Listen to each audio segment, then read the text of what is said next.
Mind കോച്ചിലേക്ക് എല്ലാവർക്കും സ്വാഗതം. നമ്മുടെ ഇന്നത്തെ വിശിഷ്ടാതിഥി ഡോക്ടർ ജോർജ് മാത്യു സാറാണ്. സാറിന് നമുക്ക് ഈ ഷോയിലേക്ക് സ്വാഗതം ചെയ്യാം. നമസ്കാരം സാർ. കടൽ തീരത്ത് വന്നു നിൽക്കുമ്പോൾ മനസ്സിന് സന്തോഷവും ശാന്തിയും കിട്ടുന്നതായിട്ട് പൊതുവെയുള്ളൊരു ആൾക്കാരുടെ ഒരു സംസാരമാണ്. അപ്പം ഇതിൽ എന്താണ് ഇതിൻ്റെ ഒരു മനഃശാസ്ത്രം, എന്താണ് ഇതിൻ്റെ ഒരു രീതി? നമ്മൾ സാധാരണ ഈ മതിൽക്കെട്ടുകൾക്കകത്താണ് ജീവിക്കുന്നത്. എൻ്റെ 3.5 സെൻറ്റ്, നിങ്ങളുടെ 5 സെൻറ്റ്. പക്ഷേ ഈ മതിൽ നമ്മൾ ശ്രദ്ധിക്കുന്നില്ല. ഈ മതിലുകൾ നമ്മളുടെ മനസ്സിനെ എങ്ങനെയൊക്കെയാണ് സ്വാധീനിക്കുന്നതെന്ന് നമ്മൾ അറിയുന്നില്ല. പക്ഷെ നമ്മൾ കടൽത്തീരത്ത് വരുമ്പോൾ പെട്ടെന്ന് നമുക്കൊരു മാറ്റം ഉണ്ടാകുന്നു. മനസ്സിന് ശാന്തിയും സമാധാനം ഉണ്ടാകുന്നു. നമുക്ക് ഒരു വിശാലത അനുഭവപ്പെടുന്നു. ഞാൻ ദീർഘകാലം വനത്തിലൊക്കെ താമസിച്ചിട്ടുണ്ട്.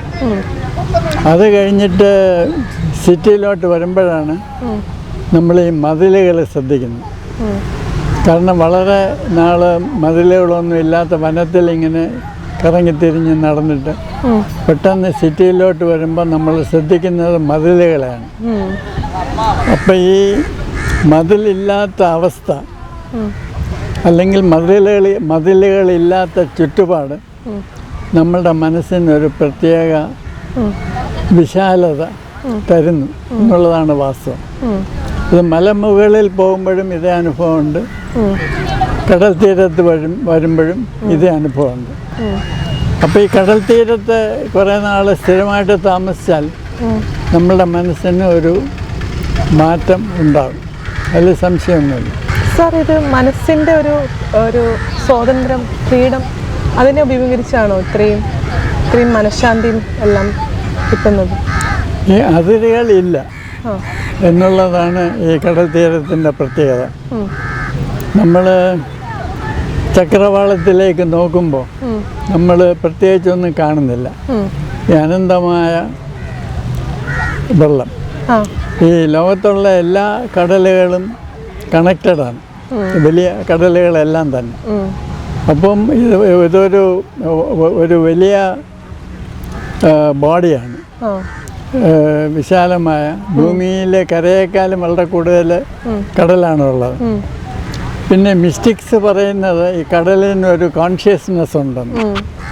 ഒരു മിസ്റ്റിക്സ് എന്നോട് പറഞ്ഞത് നമ്മുടെ കടൽ തീരത്ത് വന്നാൽ കാല് നനയ്ക്കാതെ പോകരുതെന്ന്.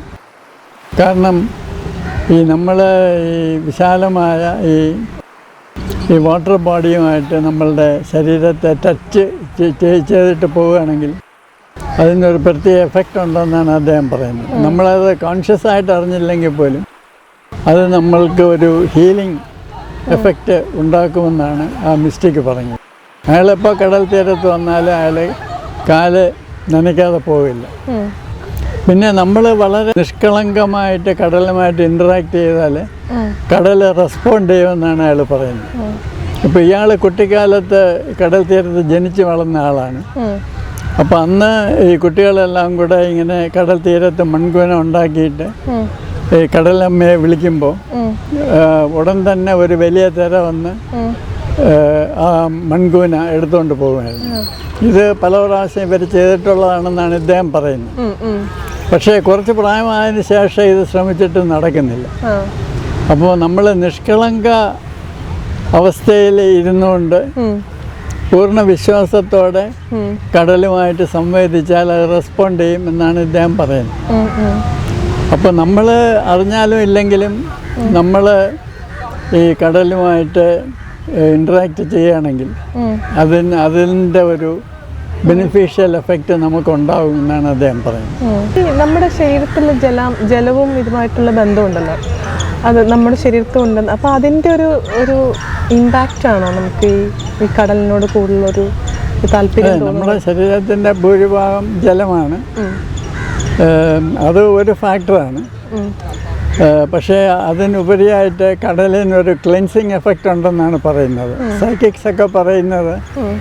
ഉപ്പുവെള്ളം ഈ സൈക്കിക് ഇമ്പ്യൂരിറ്റിയെ ക്ലെൻസ് ചെയ്യുമെന്നാണ്.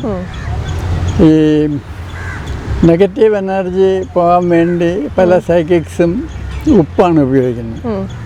അപ്പോൾ എൻ്റെ ഒരു ക്ലോസ് ഫ്രണ്ട് ഒരു സൈക്കിക്കുണ്ട്. അദ്ദേഹം എവിടെയെങ്കിലും നെഗറ്റീവ് എനർജി ഉള്ള സ്ഥലത്ത് പോയി കഴിഞ്ഞാൽ തിരിച്ച് വീട്ടിൽ കയറുന്നതിന് മുമ്പേ കടലിൽ ഇറങ്ങി കുളിച്ചിട്ടാണ് പോകുന്നത്. അപ്പോൾ അതിനൊരു ക്ലെൻസിങ് എഫക്റ്റ് ഉണ്ടെന്നാണ് പറയുന്നത്. സൈക്കിക് ഇൻപ്യൂരിറ്റി അത് മാറ്റുമെന്നാണ് അദ്ദേഹം പറയുന്നത്. അപ്പോൾ നെഗറ്റീവ് എനർജി മാറ്റാൻ ഏറ്റവും നല്ലത് കടലാണ് എന്നാണ് അദ്ദേഹം പറയുന്നത്. സർ, ഈ മലമുകളിലാണോ നല്ലത് അതോ കടലാണോ നമുക്ക് ഏറ്റവും കൂടുതൽ പോസിറ്റീവ് വൈബ് അല്ലെങ്കിൽ എനർജി കിട്ടുന്നത്? എന്നെ സംബന്ധിച്ച്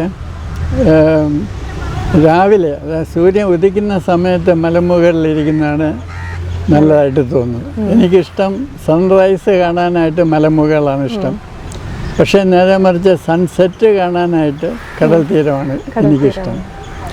അതുപോലെ തന്നെ റിട്ടയർഡ് ആളുകൾക്ക്, അതായത് വയസ്സന്മാർക്ക് പൊതുവെ കടലാണ് കൂടുതൽ ഇഷ്ടം. അത് അവർക്ക് അത് ഒരു അവസാനത്തിനെ കാണിക്കുന്നു. വയസ്സാകുമ്പോൾ അവർ പിന്നെ മരണത്തോട് അടുത്തിരിക്കുകയല്ലേ. അപ്പോൾ അവർക്ക് എന്തോ സൂര്യാസ്തമനം കടൽ തീരത്തിരുന്ന് കാണുന്നതാണ് അവർക്കൊരു പ്രത്യേകിച്ച് അവരുമായിട്ടൊരു താതാത്മ്യം കടലിന് ഉള്ളതുപോലെ അവർക്ക് തോന്നും. അതെ അതെ. അപ്പോൾ ഈ നമ്മുടെ യുവാക്കളും ഇതിനോട് താല്പര്യം കാണിക്കുന്നുണ്ടല്ലോ കടലിനോട്. യുവാക്കൾ കൂടുതലും കടലിൽ ഇറങ്ങി കുളിക്കാനാണ് ഇഷ്ടപ്പെടുന്നത്. ഇരിക്കാൻ താല്പര്യം കുറവ്. അവർ ഇരുന്ന് സൺസെറ്റ് കാണുന്നതിനേക്കാൾ അവർക്ക് കടലിൽ ഇറങ്ങി കുളിക്കാനാണ് താല്പര്യം. അത് ഈ കടൽ തീരത്ത് തിരമാലയുണ്ടല്ലോ, അപ്പോൾ അതുമായിട്ട് മല്ലിട്ട് മുമ്പോട്ട് പോകുക എന്നുള്ള ഒരു താല്പര്യമായിരിക്കാം ഒരു പക്ഷേ. ഒരു മത്സരം. അതെ അതെ അതെ അതെ. പിന്നെ മനുഷ്യൻ ജീവൻ ആദ്യം ഉണ്ടായതും വെള്ളത്തിലാണ്, പിന്നെയാണ് അത് കരയിലേക്ക് കയറുന്നത്. അപ്പോൾ നമ്മൾ കടലിൽ ഇറങ്ങുകയും കുളിക്കുകയും ചെയ്യുമ്പോൾ നമ്മൾ വാസ്തവത്തിൽ നമ്മളുടെ ഉത്ഭവസ്ഥാനത്തേക്ക് തിരിച്ചു പോവുകയാണ്. അപ്പോൾ യഥാർത്ഥത്തിൽ നമ്മളുടെ ജീവൻ്റെ യഥാർത്ഥ ഉറവിടം അല്ലെങ്കിൽ യഥാർത്ഥ വീട് കടൽ തന്നെയാണ്, വെള്ളം തന്നെയാണ്. തുടക്കവും ഒടുക്കവും വെള്ളത്തിൽ. അതെ. അപ്പോൾ വെള്ളത്തിൽ ഇറങ്ങുകയും കുളിക്കുകയും ചെയ്യുമ്പോൾ നമ്മൾ വാസ്തവത്തിൽ നമ്മളുടെ ഒറിജിനലായിട്ടുള്ള വീട്ടിലേക്ക് തിരിച്ചു പോവുകയാണ്. അതുപോലെ തന്നെ ഈ കടലിൽ നീന്തുക ഒരു പ്രത്യേക എക്സ്പീരിയൻസാണ്. എൻ്റെ ഒരു ക്ലോസ് ഫ്രണ്ട് ഉണ്ടായിരുന്നു. അദ്ദേഹം ഒരിക്കലും കടലിൽ പോയിട്ടില്ല. പക്ഷേ അദ്ദേഹം കടലിൽ പോകുന്നതിനെ പറ്റി ഒരു പാട്ട് എഴുതി അദ്ദേഹം തന്നെ ട്യൂൺ ചെയ്തു. അത് ഭയങ്കര ഫീലിങ്ങോടുകൂടെ അദ്ദേഹം പാടുമായിരുന്നു. അതായത് ഈ പാതിരാ നേരത്തെ ഈ കടലിൽ, ഉൾക്കടലിൽ മീൻ പിടിക്കാൻ പോകുന്ന ഒരു അനുഭവമാണ് ഈ പാട്ട്. അപ്പോൾ ഈ പാതിരാ നേരത്തെ ഉൾക്കടലിൽ തണുത്ത കാറ്റടിച്ചുകൊണ്ട് സുഹൃത്തുക്കളുമായിട്ട് ഇങ്ങനെ മീൻ പിടിക്കാൻ ഇരിക്കുക. ആ അനുഭവമാണ് അദ്ദേഹം ഈ പാട്ടിൽ കൂടെ പറഞ്ഞിരിക്കുന്നത്. അപ്പോൾ ഈ പണ്ടൊരു കാലത്ത് നമ്മളെല്ലാം ഒരു പക്ഷേ കടലുമായിട്ട് കൂടുതൽ ബന്ധപ്പെട്ടിരിക്കാം. അതിൻ്റെ ഒരു ആർക്കിടൈപ്പൽ ഓർമ്മയായിരിക്കാം ഈ പാട്ടിൽ കൂടെ അദ്ദേഹം ഫുഡ് സെർച്ച് ചെയ്യുന്നത് കടലിലൊക്കെ ആയിരിക്കും. അതെ അതെ.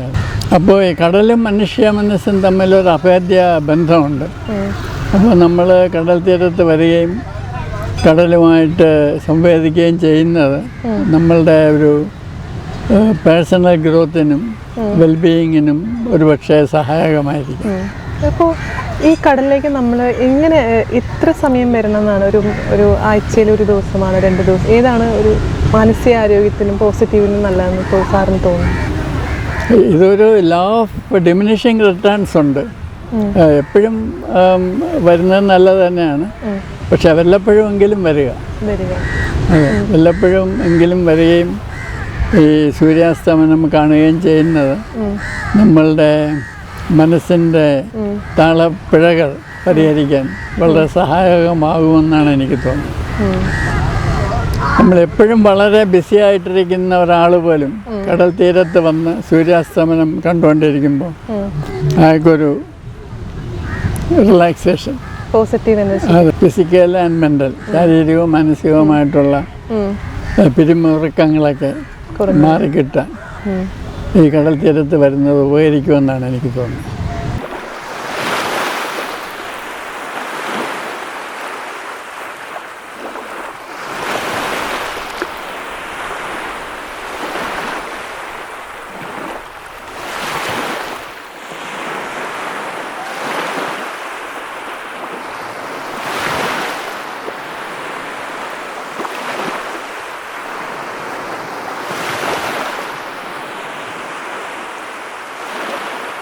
എല്ലാവർക്കും ഈ എപ്പിസോഡ് ഇഷ്ടമായി എന്ന് കരുതുന്നു. മനോഹരമായ വിഷയമായി വീണ്ടും കാണാം.